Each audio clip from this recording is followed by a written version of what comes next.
by his character Dilbert, is now predicting, quote, the greatest turnout by Republicans maybe ever. Joining us now with more is cartoonist and author of Win Bigly, Mr. Scott Adams. Great to see you again, Scott. You predicted that President Trump was going to win a long time ago before everyone else did. I did, back in 2015, yeah. What's your prediction for the midterms? I think it might be the biggest, as you heard, the biggest turnout for a midterm by Republicans. I think it's going to be intense. Part of it is because the Republicans have something to lose, and part of it is because it might be the most fun day they've experienced since 2016. You know, if you go to the dentist and you have 12 cavities, you don't want to go back so much the next time. And that's what the Democrats experienced the last election. It was like a horrible experience. So if they were rational, they would try harder to get out the vote. But people aren't that rational. You do more of what feels good and less of what feels bad.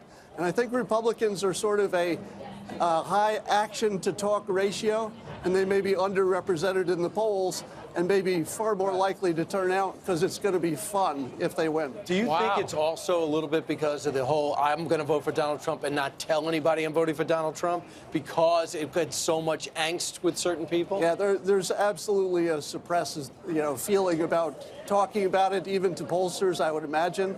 So I think you're going to get a little surprised that way and probably just a lot of energy. You can tell, Scott, by the gloves, you live in California. It's got to be hard for somebody who is such a Trump supporter to live out there. What doesn't the political left understand about the president? They don't understand, first of all, when he criticizes the press, he's talking about fake news. And I think people have thought past the sale. The question is the fake news so bad that it should be criticized by everybody, including the president? And they've made us think past that to a president shouldn't criticize the press. Do you think there's fake news? Clearly, yeah.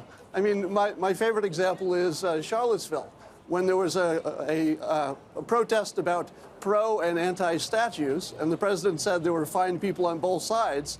That was reported as he says there are fine people in the racist group, the white supremacists. That wasn't really the context. The context was pro-statue, anti-statue. He probably could have been a little more clear with the language he used. Absolutely could have been more clear, but the way it's been presented is as if a sitting president not only said that Antifa was fine people, I'm sure he didn't say that, but that he also said that the white supremacists were fine people in front of America and thought it was a good idea. That clearly never happened.